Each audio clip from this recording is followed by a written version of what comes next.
Réjouissons-nous en notre Dieu. Amen, amen. Et le thème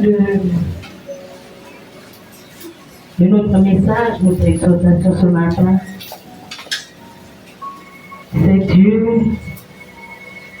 Dieu veut libérer quelqu'un ce matin. Amen, amen. Dieu veut te libérer ce matin. Est-ce que tu peux le dire? Dieu veut te libérer ce matin. Est-ce que tu l'acceptes? Amen, amen. Alléluia. Mais Dieu veut nous libérer ce matin de quoi? Parce qu'au milieu de nous, il y a encore des personnes qui ont encore des blessures intérieures. Bien aimé, lorsqu'on souffre encore des blessures au-dedans de nous, il est difficile de manifester la joie. Parce que la Bible déclare que c'est de l'abondance du cœur que la bouche parle. C'est facile de voir une blessure extérieure, physique, mais pas celle qui est à l'intérieur. Seul Dieu est capable de le faire. Et si seulement si nous prenons la décision, amen, amen. Parce que Dieu ne peut pas le faire seul. Dieu le fait avec nous, avec notre consentement. Et si tu l'acceptes ce matin, par rapport à ce qu'il a à dire ce matin, crois que tu es déjà libéré. Crois que tu es déjà guéri. Amen, amen. Alléluia. Et je m'avais posé cette question. Qu'est-ce qui peut, bien aimer, empêcher un enfant de Dieu de ne pas se réjouir?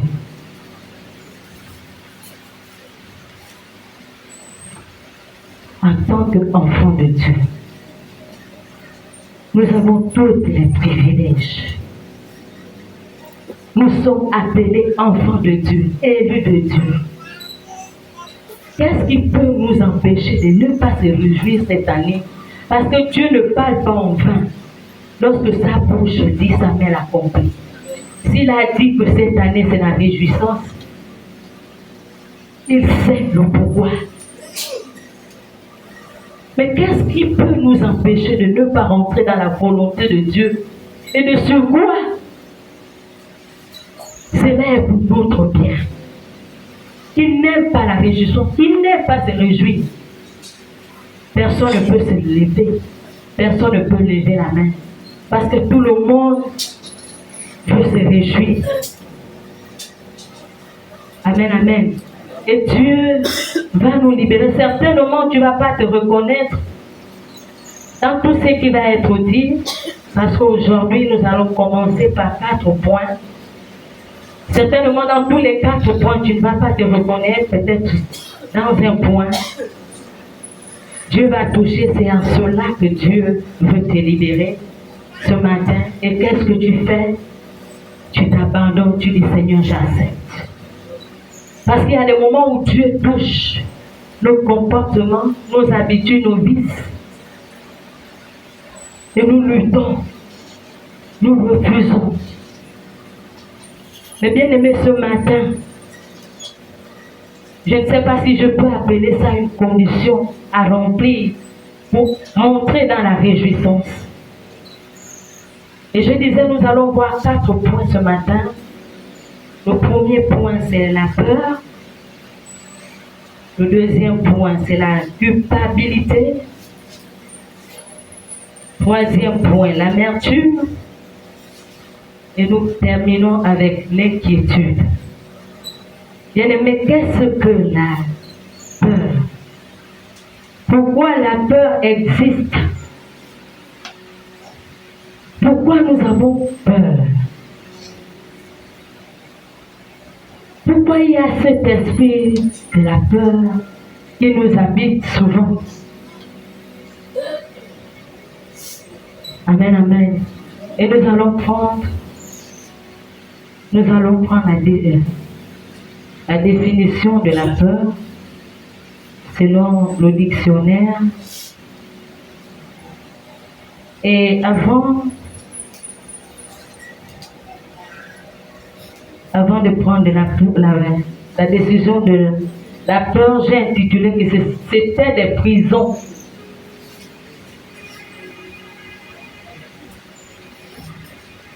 Donc, pour que ça soit la peur, c'est la prison de la peur, la prison de la culpabilité, la prison de l'amertume, la prison de l'inquiétude. Et j'ai pris la peine de chercher qu'est-ce que la prison. Première définition, la prison, lieu où l'on enferme des personnes condamnées. Lieu où l'on enferme des personnes condamnées. Deuxième définition, la prison, c'est la condamnation à être enfermé et parfois risquer la prison à vie. Ça peut arriver. Et c'est même en ce moment que j'ai réalisé que dans enfermé, il y a enfer. Il y a le mot enfer. Et parfois, lorsque je disais, nous ne décidons pas de sortir de cette prison, nous restons dans l'enfer. Mais ce n'est pas notre cas au nom de Jésus. Est-ce que tu peux le dire ce matin? Que je sors de la prison au nom de Jésus. Non, bien aimé, dis-le avec conviction. Je sors de la prison ce matin au nom de Jésus. Amen, amen. Et je disais, peut-être, toi, tu ne te reconnais pas dans la peur. Mais quelqu'un d'autre va se reconnaître. Ça, c'est la définition de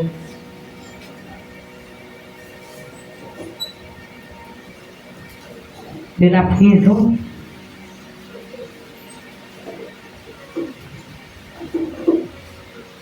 Et la peur ici, c'est un sentiment désagréable devant un danger. La peur, un sentiment désagréable devant un danger. On peut avoir peur de quelque chose. On peut avoir peur de faire quelque chose.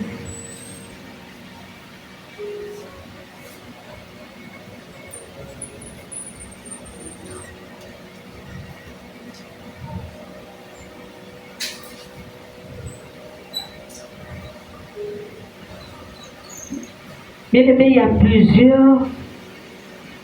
il existe plusieurs manières d'avoir la peur. Il y a d'autres ici, la peur peut être, lorsqu'on te demande, Dieu te demande de te lever à un ministère, tu as peur. Comment ça va se faire? Mais c'est Dieu qui connaît, il demande seulement de se lever. Et le reste, lui fera. Il y a même encore d'autres dans la maison de Dieu qui ont peur des démons. Or, la Bible nous dit que celui qui en nous est plus fort que celui qui est dans le monde. L'esprit que nous avons reçu, c'est un esprit de force. Amen, amen. Mais nous avons tendance à avoir peur des démons. Bien aimé, la peur peut nous amener soit à avancer ou à régresser. Elle peut nous amener à grandir. Et pas. Donc parfois on a peur de tomber malade. Ah, il ne faudrait pas que je tombe malade. Comme on parle de l'épidémie, de la grippe, non, il ne faudrait pas que ça me touche. Mais du moment où nous manifestons déjà cette peur, et comme le diable se reconnaît dans ce qui est à lui, la peur, c'est comme si tu l'invitais. C'est comme si tu l'appelais que viens toucher à ma vie. Mais d'autres, c'est la peur de la mort. Et pour moi, c'était la peur de mourir par accident. Et surtout lorsqu'on est dans la voie express. Non, à vrai dire, les taxibus là roulent mal. Et mon époux pouvait me dire, mais comment tu feras si tu allais dans le Grand Nord? Parce que là-bas, ces gars ne blaguent pas. Et bien aimé, il m'a suffi de prendre une décision. Et cette décision, c'était quoi? À chaque fois que je monte, que ça soit dans un taxibus ou un petit taxi, je dis Seigneur, merci. Je dis déjà merci parce que j'ai l'assurance. Merci parce que tu es au volant de ces véhicules et que tu vas m'amener à bon port. Depuis ce jour, bien aimé, il roule comment? Il monte, il descend. Et j'ai dit même s'il y a accident, et qu'il y a un survivant, ce serait moi. Parce que moi, par accident, je ne mourrais pas. J'ai dit ça, par voiture, non, autre chose. Amen. Mais Jésus est au contrôle, est au volant. Et parfois, nous avons peur de donner la dîme. Donner notre argent. Et Seigneur, si je donne, demain je ferai comment? Et le sac de riz. Et Seigneur, Dieu dit donne. Le reste, je vais combler. Amen, amen. Bien aimé, nous devons sortir. Alléluia. Parce que dans tout ça, le diable connaît ce qu'il fait. Il connaît pourquoi il met la peur. Et tout en connaissant des promesses qui accompagnent ce que Dieu a dit. Surtout en parlant des dîmes. Oh, bien aimé, lorsqu'on est fidèle à sa dîme, il peut t'embêter. Même maladie fuit. Parce que Dieu ne peut même pas accepter que maladie, problème s'approche de ta maison, de ta vie. Et le diable comprend l'enjeu que si les enfants de Dieu sont fidèles à ça, il est perdant. Il est perdant parce que lui, il faudrait qu'il sème la maladie pour que l'argent soit dépensé dans les hôpitaux chez les Nganga pour ceux-là qui n'ont pas Christ. Et pour beaucoup de personnes, le diable n'attend que la fin du mois pour créer des situations, pour créer des dépenses inutiles, pendant que la liste a été déjà faite. Ça, et voilà une dépense imprévue. Et bien aimé, nous avons beaucoup de choses, parfois que nous avons peur inutilement. Et nous allons prendre nos Bibles dans le livre de 2 Timothée, chapitre 1, verset 7. Maman Joël.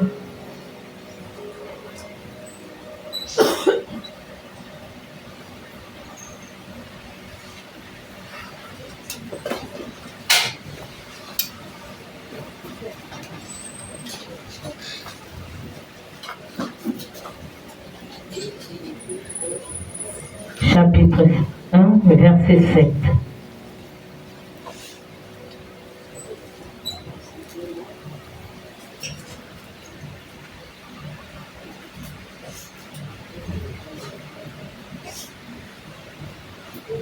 Je suis étonné. Et celui qui a la page peut lire.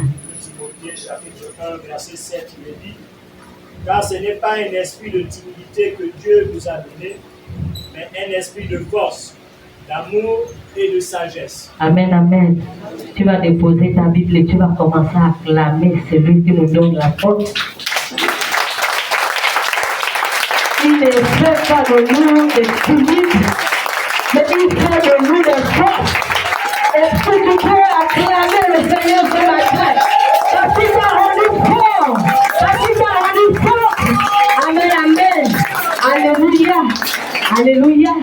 Amen, amen. Tu es fort.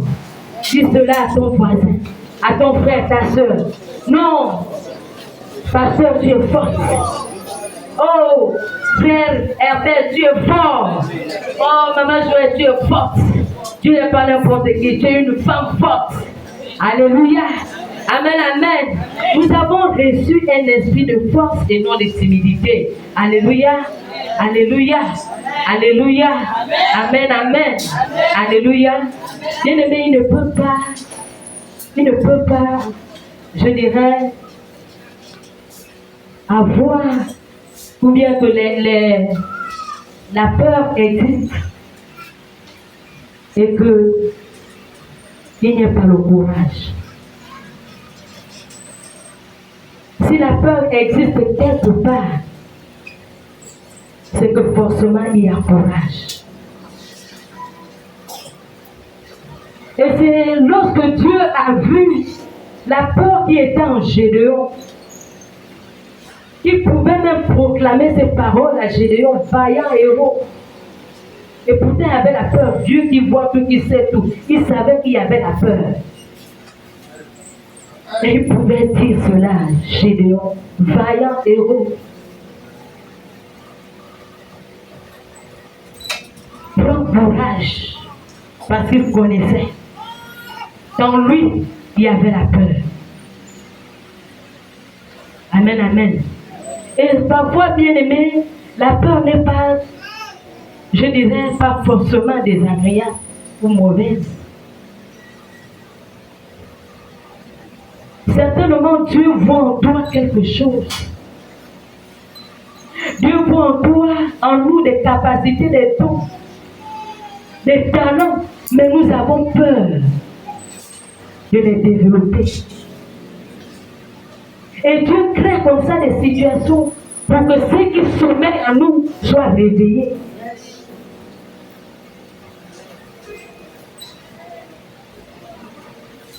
Dieu amène quelqu'un habité par la peur, il pousse. Mais parfois nous mettons les plans, on veut reculer. Mais Dieu dit, tu vas avancer. Tu vas aller de l'avant. Seigneur, je ne peux pas faire ceci, je ne peux pas faire cela. Dieu dit, tu peux. Parce qu'en toi, j'ai mis des dons, des capacités, des talents. Sans toi, sans nous, bien-aimés. Mais nous avons peur d'exprimer ces choses.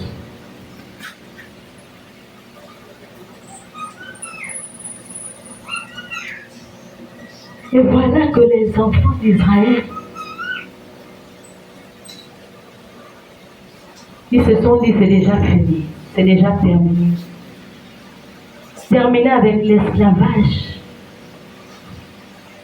de l'Égypte, de Pharaon, c'est terminé. Il faudrait que nous rentrons en Canaan. Et bien aimé, je disais que lorsqu'on est confronté à la peur, soit on avance, soit on recule.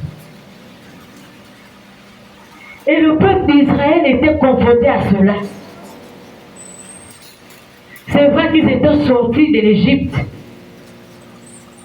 mais ils ne savaient pas ce qui les attendait devant. Obstacle, la mer rouge. Qu'est-ce qu'il faut faire? Est-ce que je dois avancer ou je dois reculer? Mais derrière moi, il y a Pharaon et ses chars. Qu'est-ce que je dois faire? Bien aimé, à un moment donné, nous avons des décisions à prendre. Est-ce que je dois aller de l'avant ou je dois reculer face à une situation? Est-ce que je dois demeurer dans la peur? Parce que c'est ce que le diable attend de moi. Est-ce que c'est ce que Dieu veut de moi? Non, bien aimé, Dieu ne nous a pas libérés pour demeurer dans la peur. Même Pierre l'a compris, bien aimé. Oh, j'aime bien cet exemple. Et je prie souvent, Seigneur, fais que je sois comme Pierre. Pierre était un peureux, lâche. Il ne pouvait même pas parler devant la multitude, devant, même prêcher, même parler de Jésus. Mais lorsqu'il a été converti en homme, il est parti de la lâcheté à un homme courageux, prêt, Pierre a prêché et beaucoup des âmes ont été gagnées en Christ. Est-ce que ça peut être notre cas, bien-aimé? Jusqu'à quand nous devons demeurer dans la peur? Nous avons reçu un esprit de force, pas un esprit de lâcheté, pas un esprit de peur.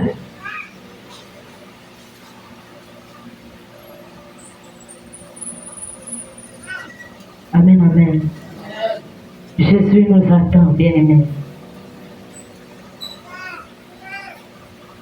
Et je disais que nous devons prendre la bonne décision. Et la bonne décision, c'est que nous devons avancer.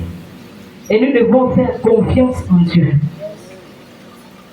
Le plus souvent, on a peur parce qu'on n'a pas confiance en Dieu.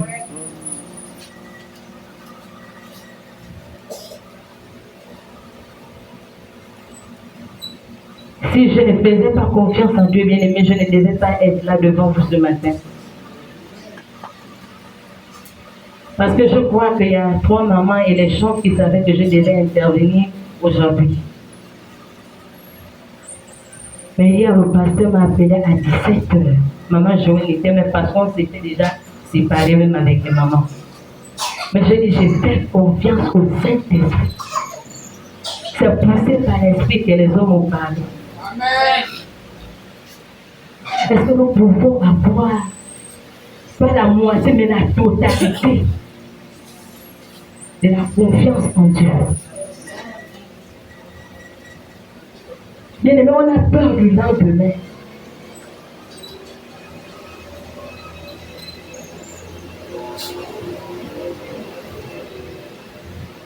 Aujourd'hui, le chrétien a cette peur de s'engager totalement au Seigneur. Si je donne mon temps à Dieu, si je passe du temps avec Dieu, qu'est-ce que je vais manger? Qu'est-ce que je vais faire? Comment faire? On se pose tellement de questions, bien-aimés. On a même peur de prendre des initiatives. Que si je prends aujourd'hui, si je fais un programme aujourd'hui, certainement ça ne va pas marcher. Tout ça parce qu'on n'a pas confiance en Dieu. Mais la païenne qui a confiance en son Dieu prospère dans ses activités, dans son commerce. Mais nous, on a peur. On a peur des autres. On est influencé par les autres. Ah, si je me lève, on va me dire ceci. Ah, si je fais cela, on va me regarder. On est influencé. Un enfant de Dieu qui se laisse influencer. Pas seulement dans le milieu ecclésiastique, même au milieu, même dans son travail, son lieu de travail. À l'école. Celui qui a la force se laisse dominer, se laisse influencer, a peur même de parler de Jésus. Ah, sinon, on dira que je suis de Dieu. Bien aimé, nous ne devons plus avoir peur, c'est nous pouvons acclamer le Seigneur. Acclamer le Seigneur. Parce que je sais que nous ne serons plus les pauvres, quel que soit l'obstacle.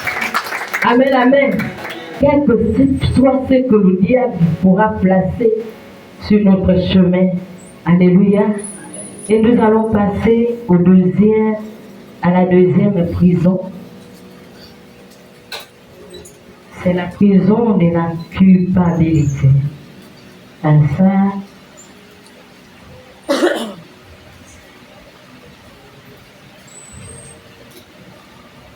qu'est-ce que la culpabilité? Et pourquoi la culpabilité existe? Tout simplement, la culpabilité, c'est le fait d'être coupable. C'est l'état de celui qui est coupable ou réputé coupable Ça peut être d'un crime, d'un délit, d'un péché.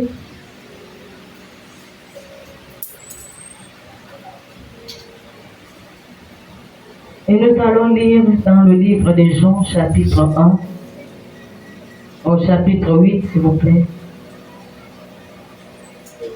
Jean, chapitre 8, versets 1 à 8.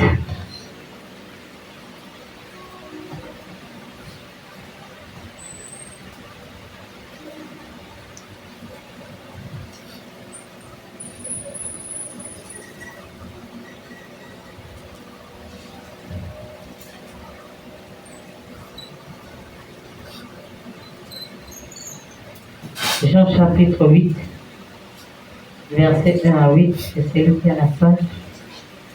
Je lis la parole de Dieu dans Jean chapitre 8, verset 1 à 8.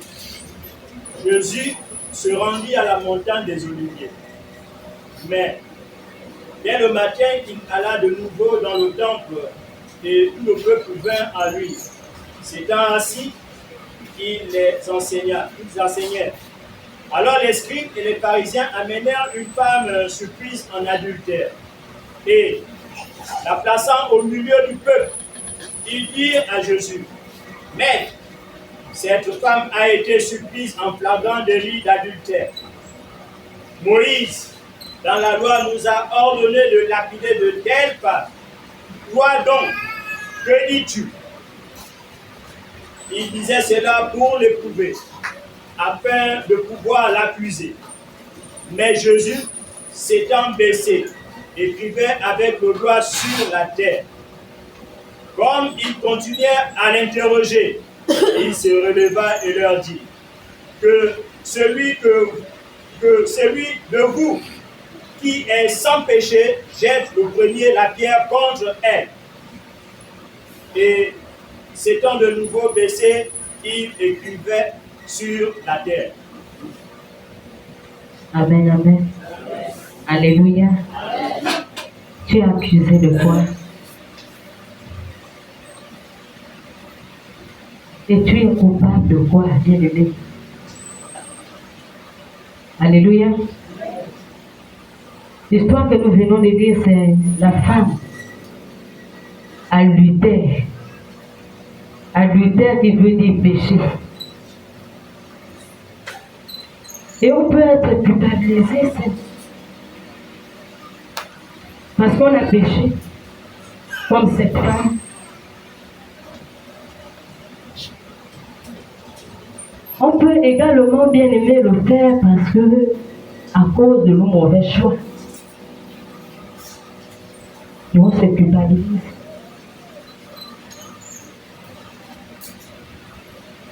Et il fut un temps bien aimé lorsque je pouvais dire j'étais dans cette prison, la prison de la culpabilité. Je me culpabilisais tellement et ça a fait pour moi. Et je pouvais dire que j'étais emprisonnée parce que je ne pouvais pas m'en passer de ça. Lorsqu'on est culpabilisé, bien aimé, on se donne la faute. Et puis là, il y a beaucoup de si qui sortent. Moi, c'était par rapport au travail. Si j'avais fait telle formation, si j'avais fait la formation d'être infirmière, si je pouvais même aller à la police. Donc, on m'avait, de mon jeune âge, on m'avait promis, donc on voulait me mettre à la gendarmerie. Si j'avais accepté, c'était tellement en ce moment je devais être fonctionnaire. Et on se jette le tort soi-même. Et cela bloque bien aimé notre épanouissement.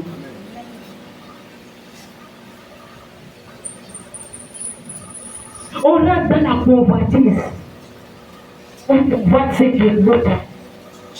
Ah, si je pouvais travailler comme maman Joël.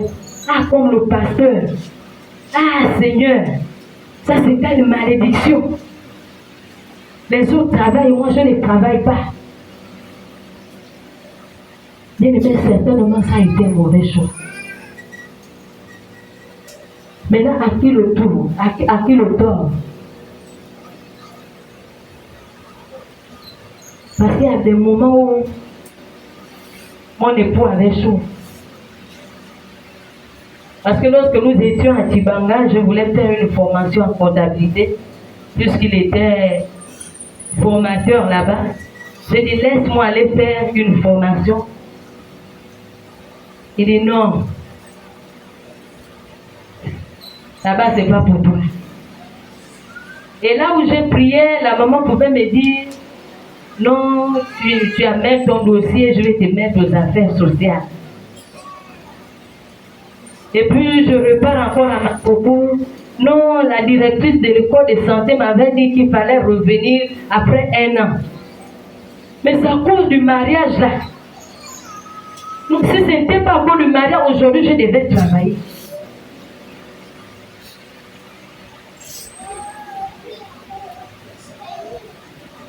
Est-ce qu'en Jésus, nous devons encore avoir de tels comportements? Et surtout, si je prends l'exemple des femmes.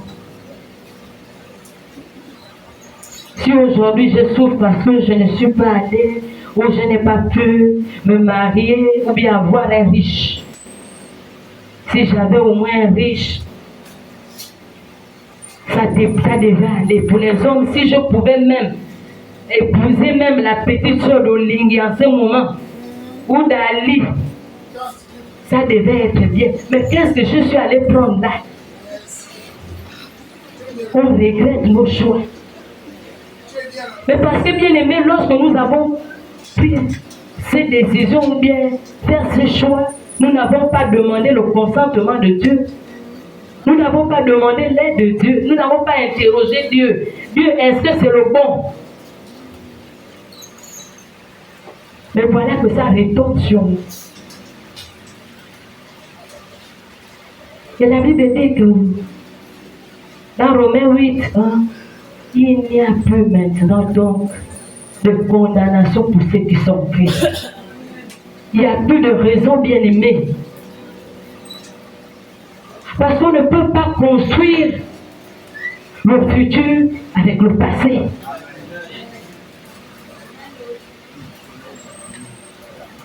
Et même si la Bible dit notre Dieu est le même hier, aujourd'hui, éternellement, j'ai envie de dire que notre Dieu n'est pas le Dieu du passé, mais notre Dieu est le Dieu du futur.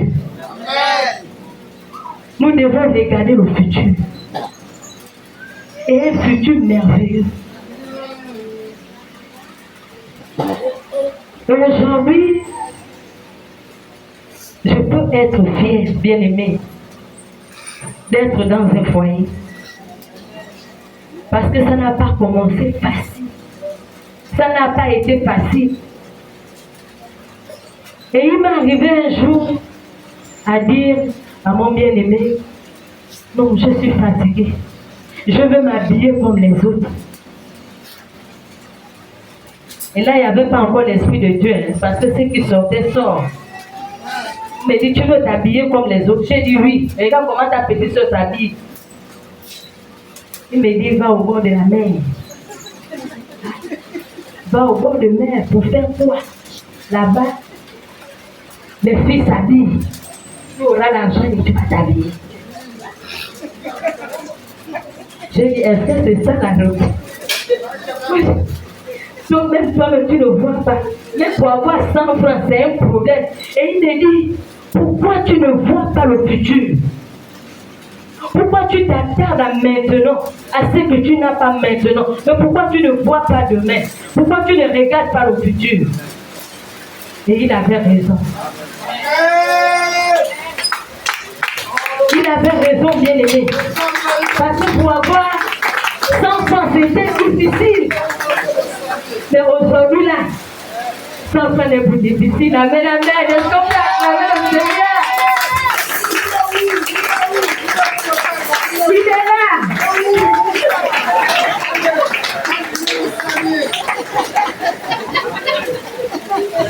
Il avait raison.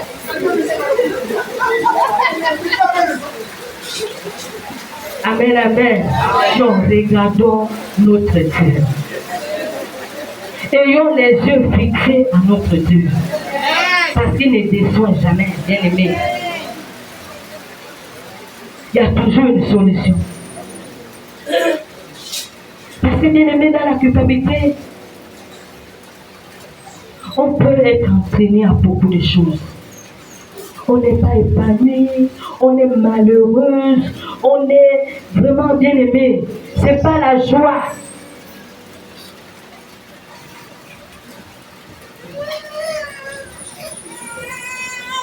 Si Dieu a pu pardonner cette femme, ou si Dieu a pu pardonner toi et moi, la Bible déclare que qui accusera les élus?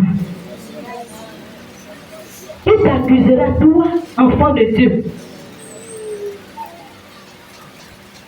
Est-ce le diable? Ou le sorcier? Mais la Bible dit que si le Fils vous affranchit, vous êtes réellement libre. Si vous connaîtrez la vérité, et la vérité vous affranchira, il n'y a pas de raison que le diable vienne nous embêter. Bien aimé, c'est vraiment une torture. On ne vit pas librement. Il n'y a pas de repos.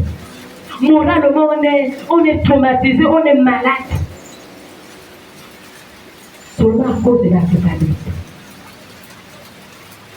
Et Dieu nous dit ce matin, il n'y a pas de raison de demeurer.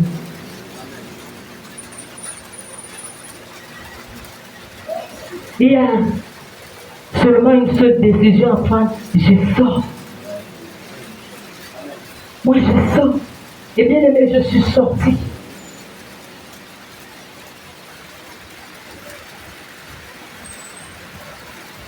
Je suis sortie parce que plusieurs personnes sont venues vers moi. Et Dieu en a parlé dans cette église de l'entrepreneuriat. Et je pouvais dire, Seigneur, oh, j'ai eu assez de temps pour attendre le bureau. Oh, je pouvais entreprendre quelque chose et être riche. Parce que la Bible nous dit que c'est de nos mains que Dieu bénit. Il ne bénit pas le salaire, mais c'est ce que nous produisons. Et quand le nouveau président arrive, il a dit c'est pas possible que tout le monde soit à la fonction publique. Bien aimé, il n'y a rien de beau d'être PDG, d'être autonome de tes affaires.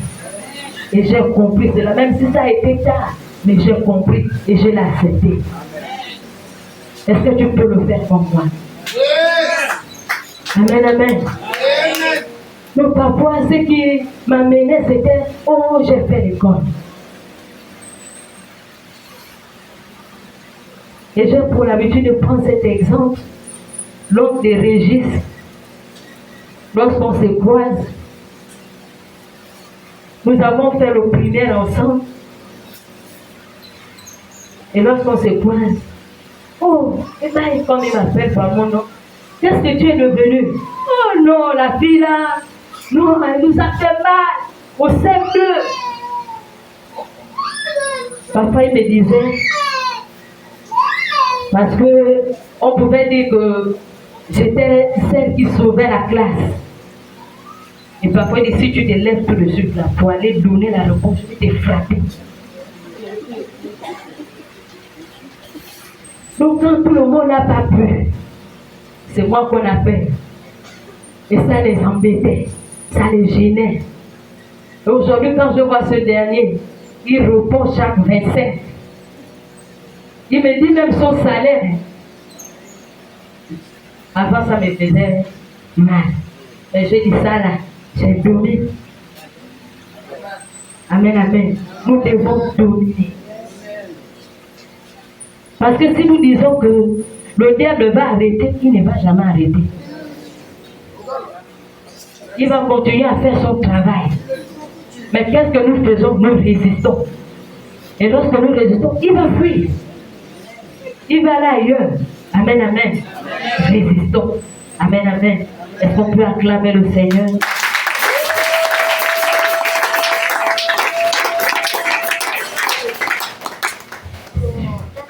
La troisième prison, c'est l'amertume. Qu'est-ce que l'amertume? Pourquoi l'amertume existe? Comme définition, l'amertume, c'est un sentiment causé par le regret ou la déception.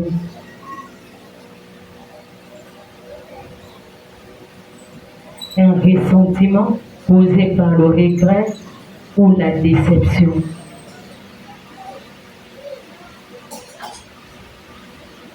Est-ce que tu as été déçu quelque part?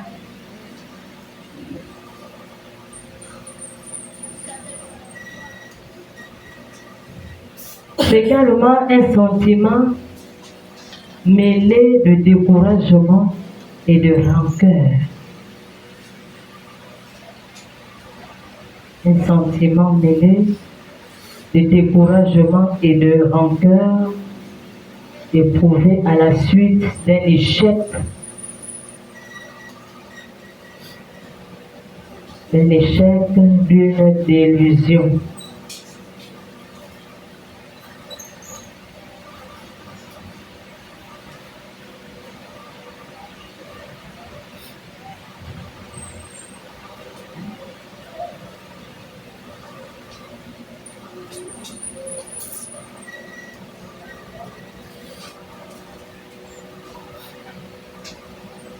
Nous lisons Hébreux 12,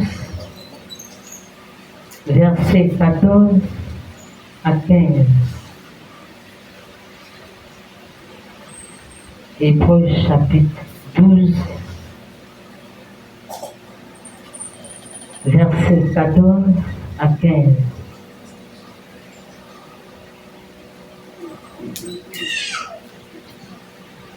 Hébreux chapitre 12, versets 14 et 15. Recherchez la paix avec tous et la sanctification, sans laquelle personne ne verra le Seigneur. Veillez à ce que nul ne se prive de la grâce de Dieu, à ce qu'aucune racine d'amertume, poussant des rejetons, ne produise du trouble, et que plusieurs n'en soient infectés. Amen.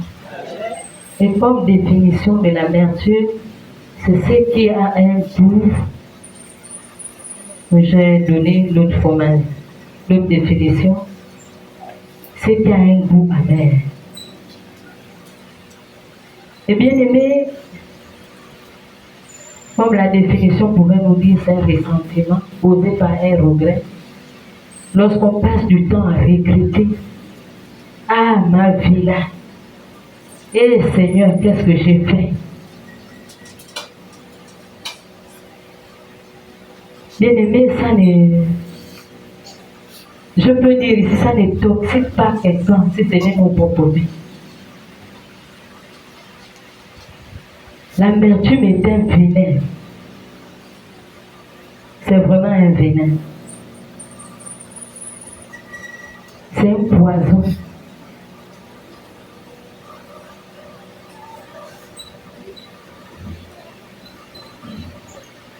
Et nous devons faire attention.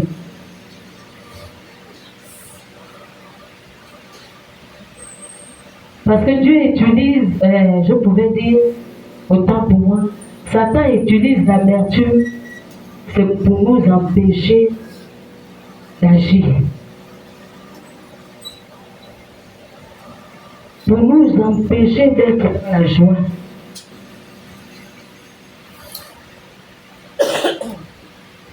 Parce que lorsqu'on est dans l'amertume, bien aimé, on ne pense plus à rien. On croit que la vie est arrêtée. Et on est dans le désespoir. On est dans le désert. Ma vie est finie. Et surtout à l'âge là, qu'est-ce que je peux encore faire? Je n'ai pas fait de hautes études, je n'ai pas fait de grandes études. Bien aimé, il n'y a pas qu'on école pour réussir.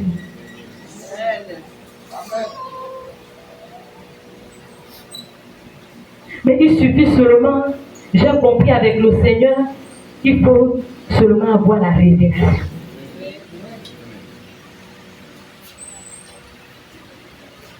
Et lorsque je préparais ce message, mon époux pouvait me donner cet exemple-là de Joël Dadou,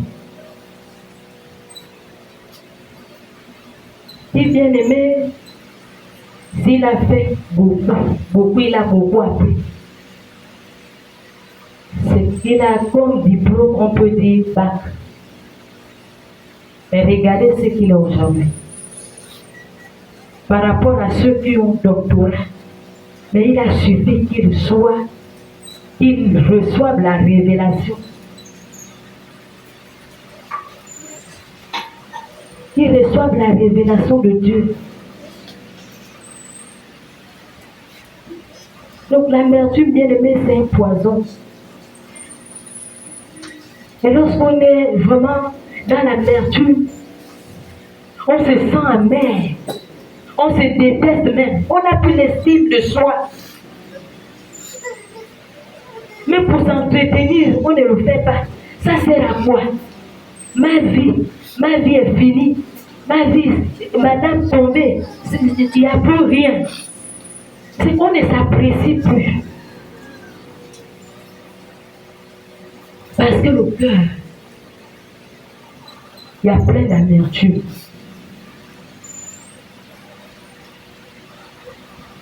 Et parfois, comme je disais, c'est un poison. Et nous infectons également ceux qui sont autour de nous. Est-ce que moi j'ai à voir avec ta vie? Ou si je n'ai pas réussi, c'est toi. Si ma vie ne marche pas, c'est à cause de toi. C'est des paroles qui blessent. On empoisonne les autres. On accuse les autres, on envie les autres. Quand le cœur est rempli d'amertume.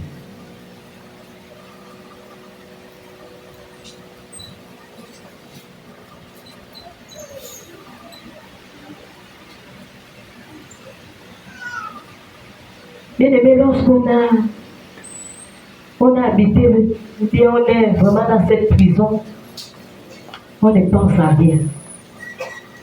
On croit que le monde s'est arrêté.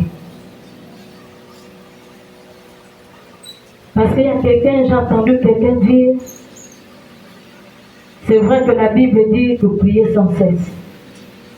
C'est vrai que nous devons prier. Mais un moment de notre vie, nous devons nous arrêter, s'asseoir et réfléchir. Je vais où? Qu'est-ce que je fais de ma vie? Est-ce que j'avance ou je régule bien? Je suis stagné. Même ceux qui sont dans le monde le font. Pourquoi pas nous qui avons l'esprit de force? Seigneur, depuis en Christ, qu'est-ce qui a avancé dans ma vie considérablement? Et qu'est-ce qui y a encore problème?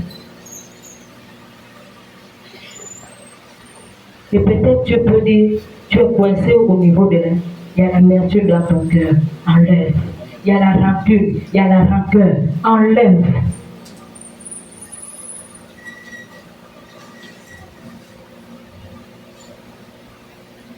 Amen, amen. Alléluia.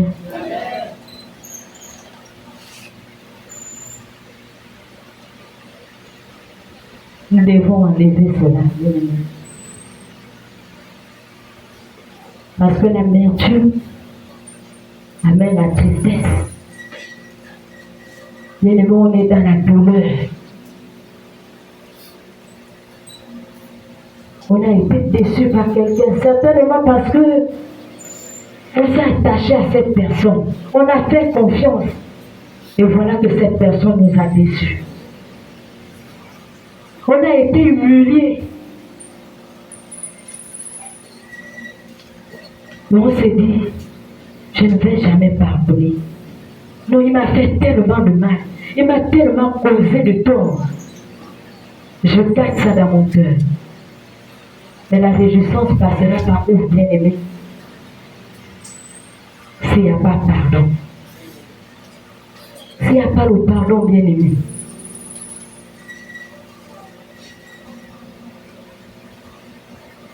Et Dieu dit, quel que soit ce qu'on nous a fait, nous ne devons pas déplorer. Et qu'est-ce que nous devons faire, bien aimé? Nous devons sortir. Alléluia. Alléluia. Est-ce que tu peux acclamer le Seigneur ce matin? Est-ce que Dieu est venu à quelqu'un ce matin? Et la dernière prison, c'est l'inquiétude.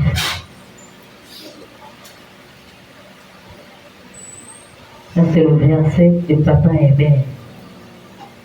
Le livre de Papa Hébert. Philippiens 4, verset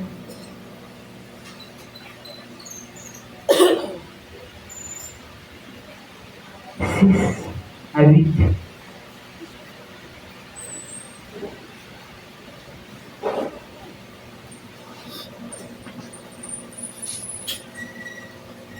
Philippiens 4, 6 à 8. Je lis la parole de Dieu dans le livre de Philippiens, chapitre 4, verset 6 à 8. Ne vous inquiétez de rien, mais en toute chose, faites connaître vos besoins à Dieu par les prières et les supplications, avec des actions de grâce. Et la paix de Dieu, qui surpasse toute intelligence, gardera vos cœurs et vos pensées en Jésus. Au reste, frères, que tout ce qui est vrai, tout ce qui est honorable, tout ce qui est juste, tout ce qui est pur, tout ce qui est aimable, tout ce qui mérite l'approbation, ce qui est vertueux et digne de louange soit l'objet de vos pensées. Amen, amen. On acclame le Seigneur. On acclame la parole de Dieu. Alors, que signifie inquiétude? Inquiétude, c'est le fait de ressentir de la crainte, ressentir de la crainte, de l'angoisse, l'état de celui qui est inquiet.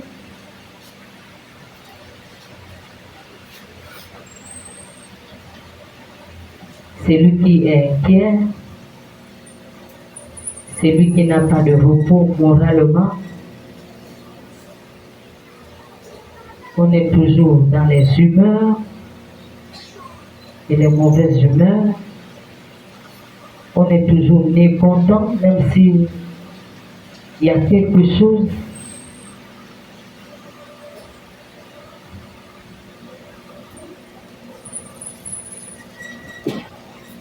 On est mécontent. Mécontent de l'état où l'on se trouve.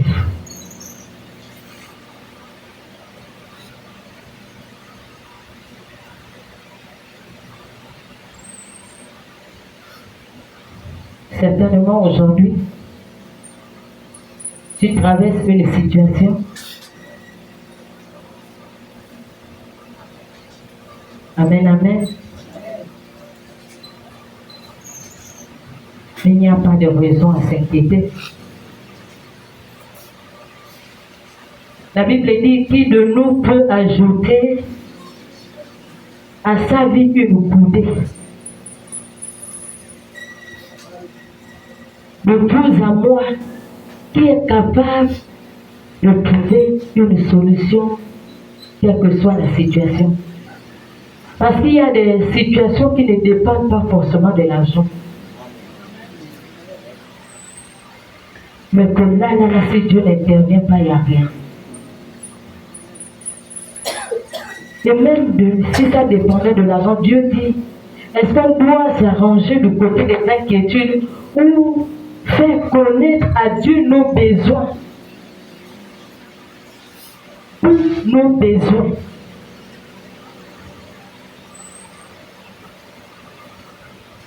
Donc il n'y a pas de raison à s'inquiéter parce qu'on n'est pas marié,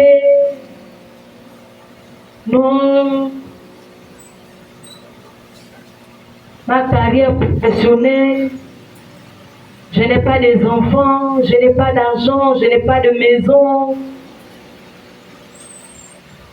Est-ce que c'est vraiment une raison valable, bien-aimé, d'être dans les inquiétudes? Le moment où nous savons que c'est Dieu qui est capable de tout donner. C'est Dieu qui est même la solution. On est à tous les problèmes. Et parfois, on s'inquiète de tout et de rien.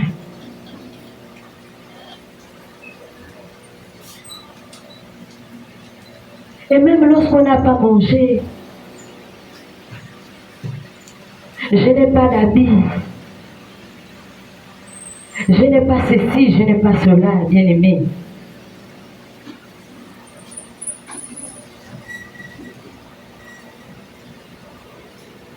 Et hier, je pouvais dire, lorsqu'on était chez une maman, chez maman Christiane,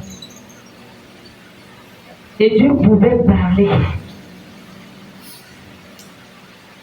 Dieu pouvait parler. Et en tant que responsable, c'est vrai qu'elle est mon aînée, je dis à un moment donné, je dois taper la main sur la table.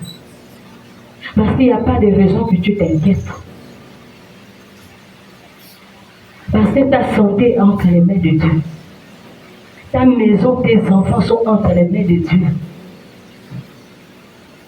Et si l'Éternel le veille, le bénit, le garde, il peut le faire personne. Donc il n'y a même pas de raison.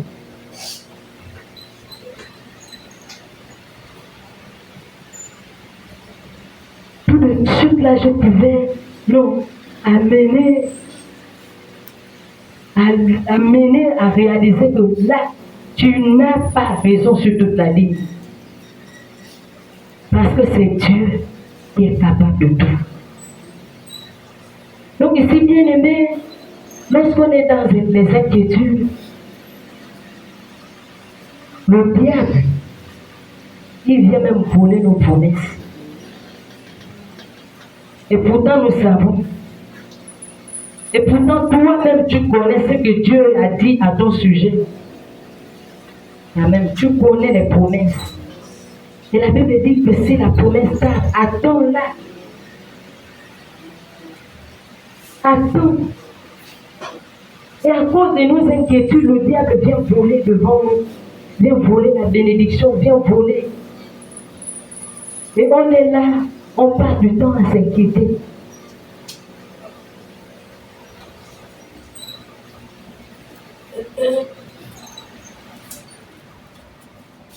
Seul Jésus est grand. Nous devons amener ceux qui nous entourent à voir la grandeur de Dieu,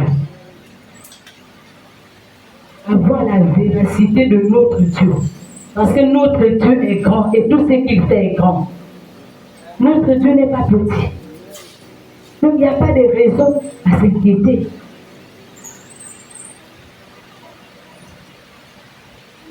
Le moment où je ne peux rien à mon niveau, mais je réalise que Dieu est capable de tout. Amen, amen. Alléluia. Est-ce que nous pouvons l'acclamer ce matin?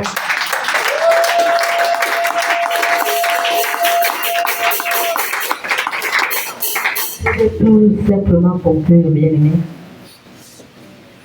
Que ça soit la peur, l'amertume, la culpabilité, les inquiétudes.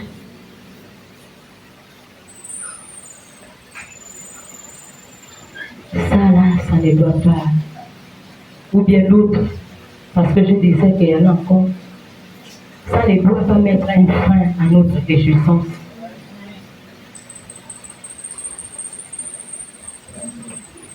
Nous savons bien que ces choses existent. Et pour une raison, comme je disais,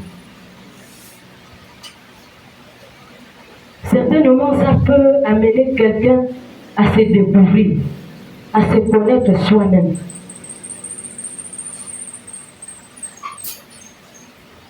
Et comme je disais, le cas de celui qui a la peur, pour briser la peur, il faut faire quelque chose. Il faut qu'il y ait une situation pour t'amener à sortir de cette peur. Ces choses, ces prisons existent. Et bien aimé, David n'a pas terrassé ou tué Goliath parce qu'il était fort, mais parce qu'il était courageux. C'est lorsque Dieu a vu son courage qu'il est venu accomplir, qu'il est venu ajouter la force pour qu'il puisse vaincre Goliath. Et en nous, nous avons cette force. Mais je disais que s'il existe la peur, ou le courage, c'est parce qu'il y a la peur. S'il n'y avait pas la peur, il ne devait pas avoir le courage. Et s'il y a la peur en nous, cela veut dire qu'il y a le courage également que nous cachons en nous. Et Dieu crée des situations pour que nous puissions. Nous devons sortir de ces prisons. Il a dit à Gédéon, prends courage. Parce qu'il savait qu'il y avait la paix. Prends courage, vaillant héros. Et c'est ce que Dieu dit à chacun de nous ce matin. Nous sommes des vaillants héros. Nous ne sommes pas n'importe qui. Amen, amen. Alléluia. Que Dieu bénisse sa parole.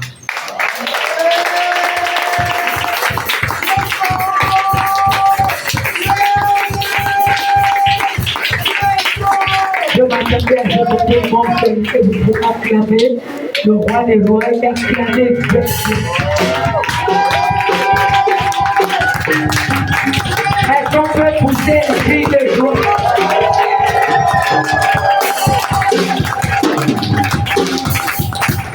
Là, ce n'est plus une affaire, oh le pasteur, oh le père ancien, oh l'église, c'est toi.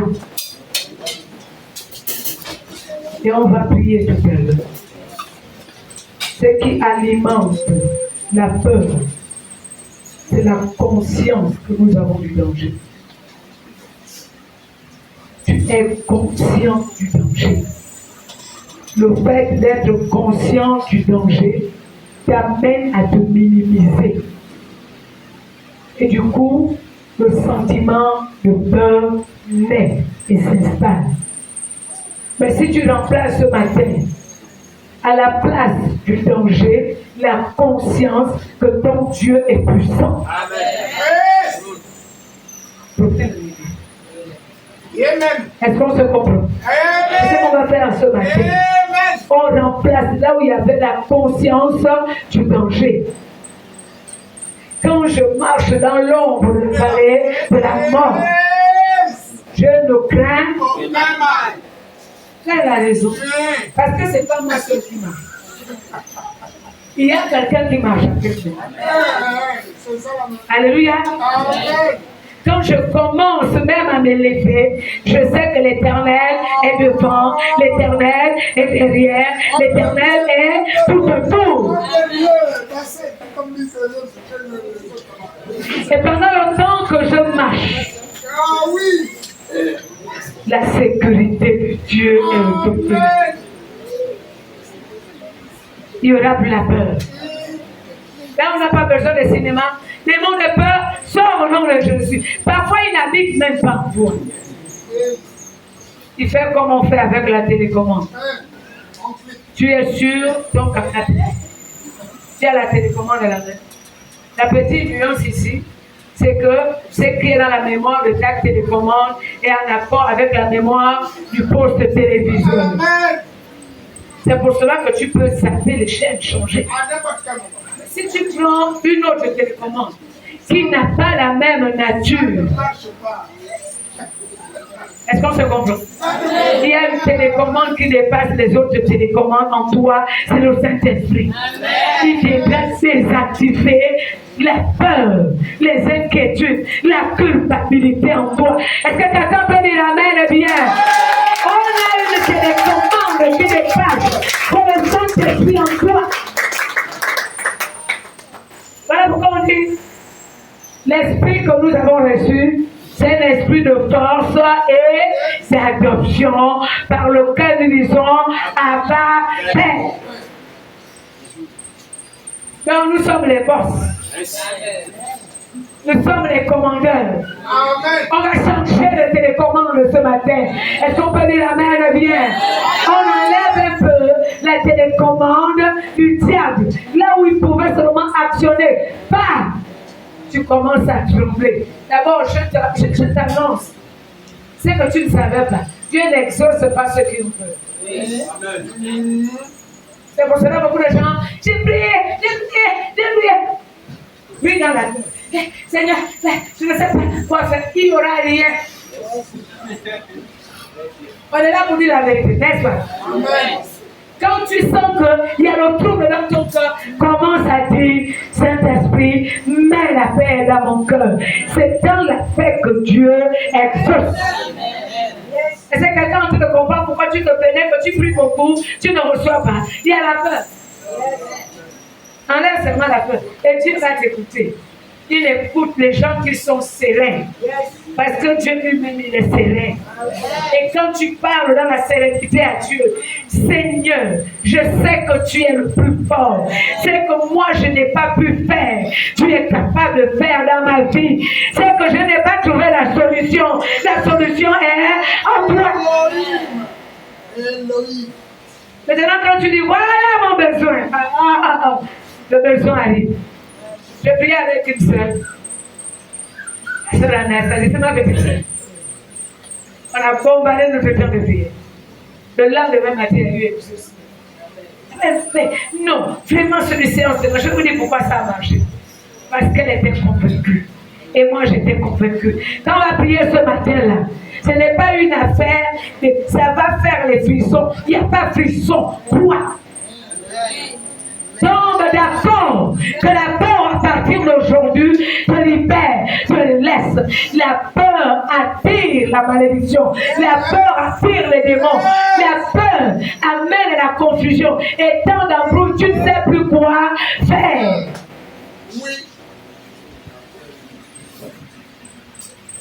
Dis-moi pourquoi tu raisonnes.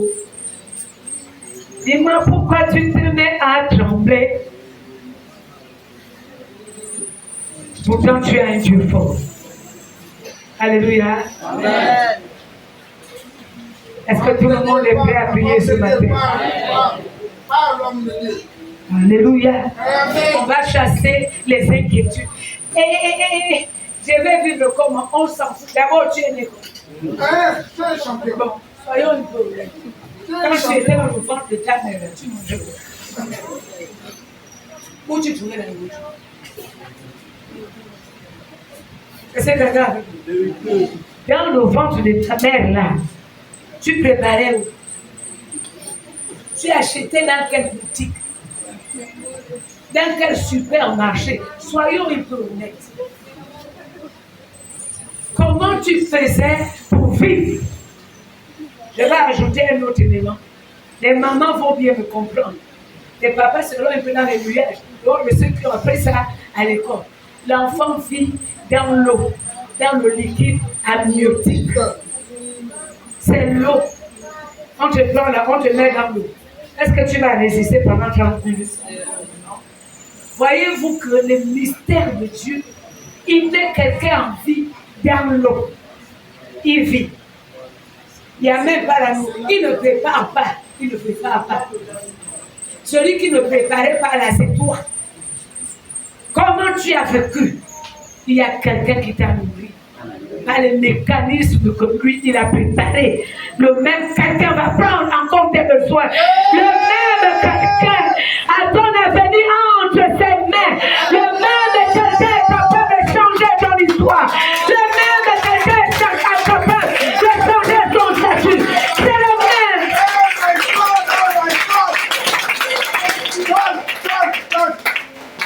descend selon le nuage.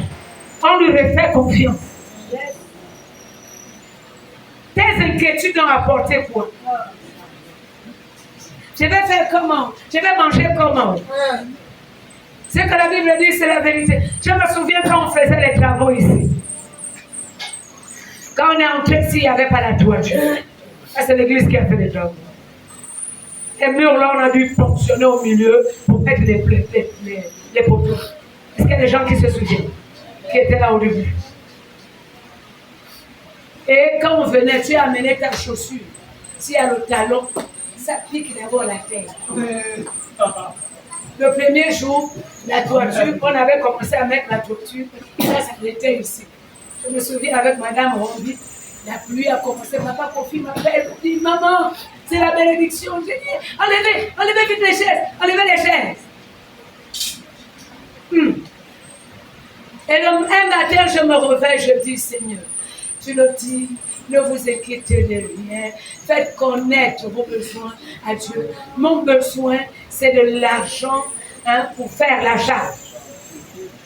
J'ai prié le matin 6 heures. Avant d'atteindre 7 heures, un coup de fil retentit. Tu es où? Ton affaire de travaux là, c'est même combien?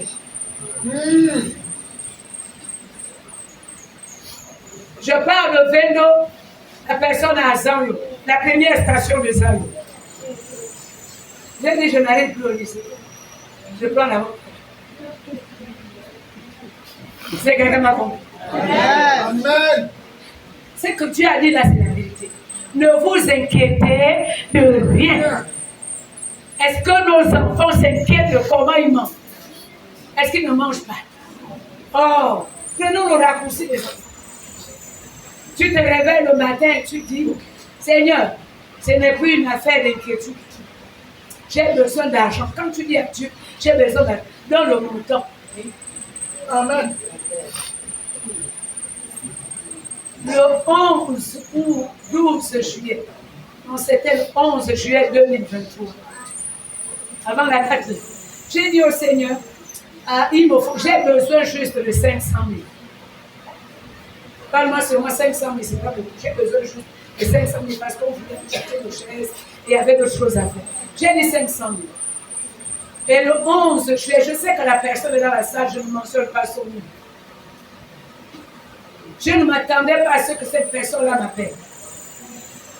Maman petite, tu es venue. J'ai dit, je suis au travail. Donc, je veux te voir, j'ai quelque chose pour le Seigneur. Le montant qui m'a été remis, c'est 500 000. Amen. J'ai dit, la personne qui a donné les 500 000 est dans la salle au moment où je suis en train de rendre le témoignage. Je ne mentionne pas son nom. Mais elle-même ne sait pas comment Dieu l'a attrapé pour mettre dans l'enveloppe 500 000. En amont, c'est le montant que j'avais demandé.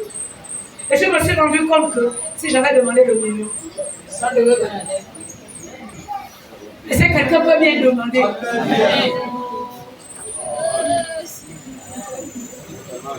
Est-ce qu'on est encore ensemble? Amen. Est-ce que nous comprenons pourquoi nous recevons peu? Donne-moi l'argent. Même si c'est seulement pour acheter un kilo petit, tu vas déranger Dieu pour un kilo petit. Au lieu du sac de riz de 100 LBS, ce que tu vas demander à Dieu, c'est le kilo petit. Tu réduis Dieu à 500. Alors, sérieux.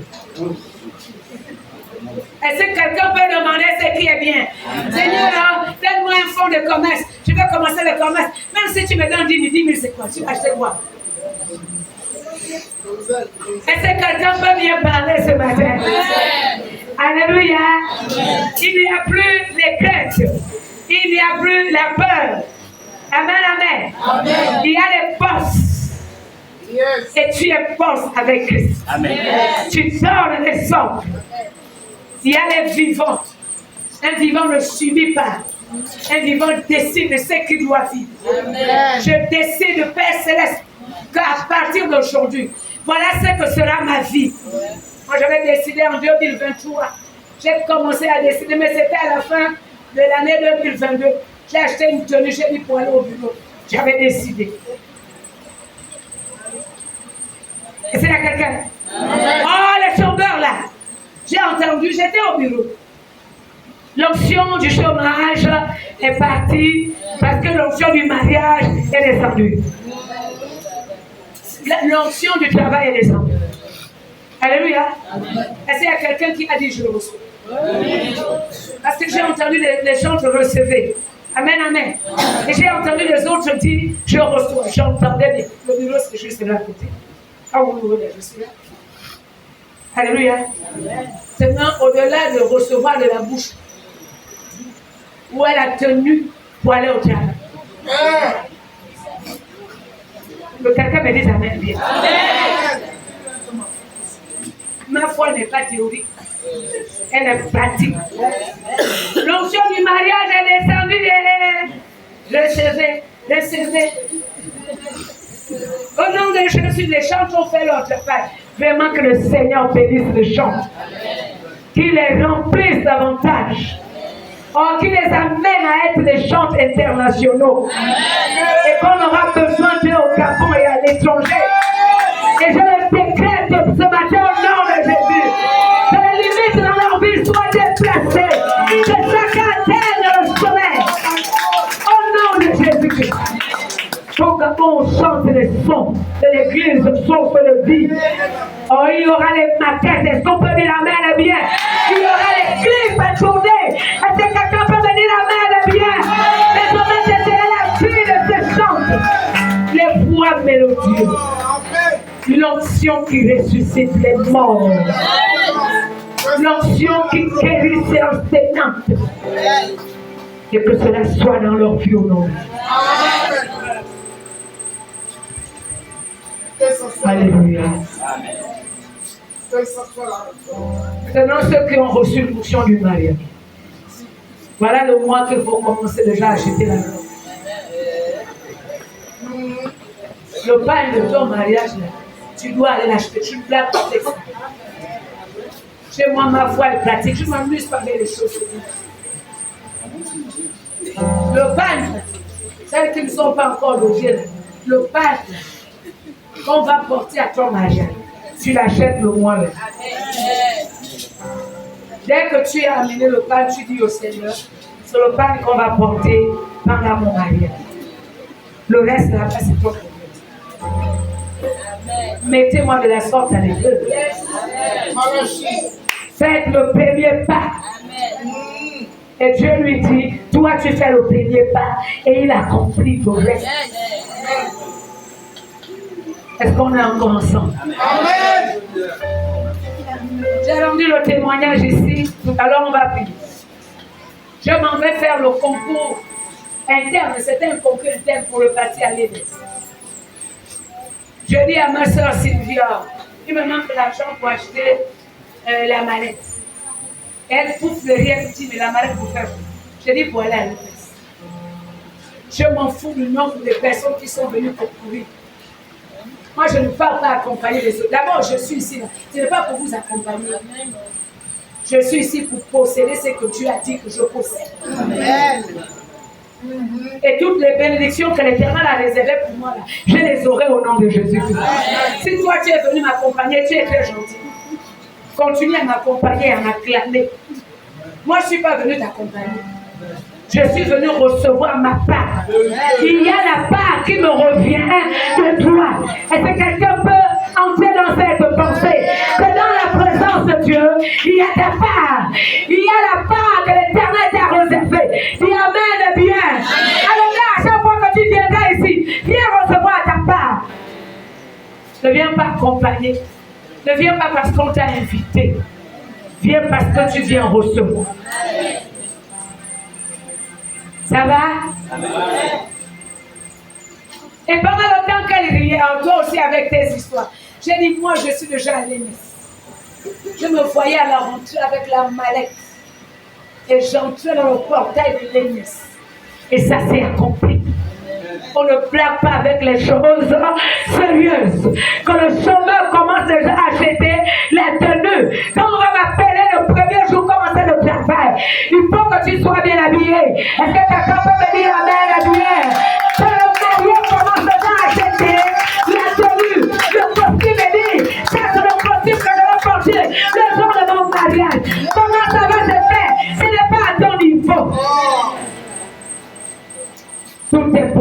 celui qui croit.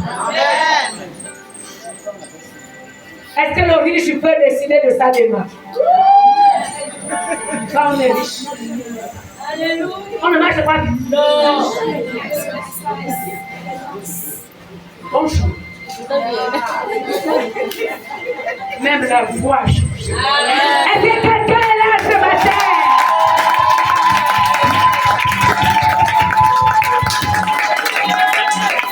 Est-ce qu'il y a l'église dans cette salle? Autant l'onction de la réussite scolaire s'est manifestée et cela est visible ici. Je dis l'onction de l'entrepreneuriat est en mouvement en ce moment. Si tu entreprends, ça va réussir. L'essentiel c'est que tu sois fidèle. Est-ce que quelqu'un avec moi ce matin, ça va s'accomplir? Dis Amen bien. Maintenant quand on est léger, c'est pas n'importe quoi, c'est pas du oui. On marche avec assurance. Comment on salue en Jésus? Bonjour.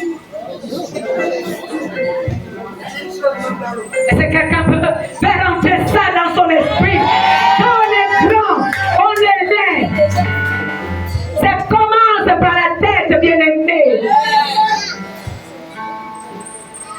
J'ai découvert avec le docteur Elwin que même le cerveau que Dieu a mis dedans là ne nous sert pas pour la foi. Écoutez ce que la Bible dit. La foi est une ferme assurance des choses qu'on espère et la démonstration de celles qu'on ne voit pas. Soit, prenons seulement ce verset. Est-ce qu'on peut démontrer quelque chose qu'on ne voit pas? Humainement, est-ce que c'est faisable? Est-ce que c'est possible?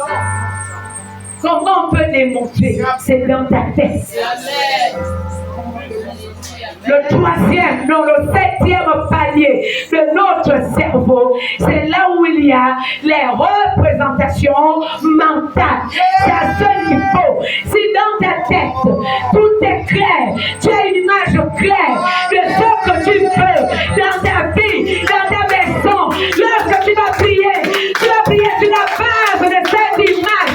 Et cela va s'accomplir. S'il n'y a rien dans ta tête, il n'y aura rien.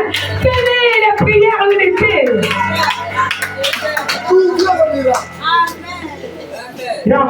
D'où vient le miracle? C'est terminer les prières aveugles, les prières de la confusion. Seigneur, donne-moi. Tu ne sais même pas ce que tu veux que Dieu te donne. Quand tu dis richesse, richesse c'est quoi? Amen.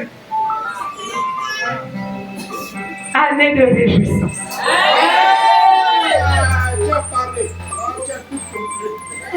Est-ce qu'on peut danser? Quand on danse, ça fait plaisir. Wow! Avec élégance. Nous allons nous lever. Et on va prier. Hosanna.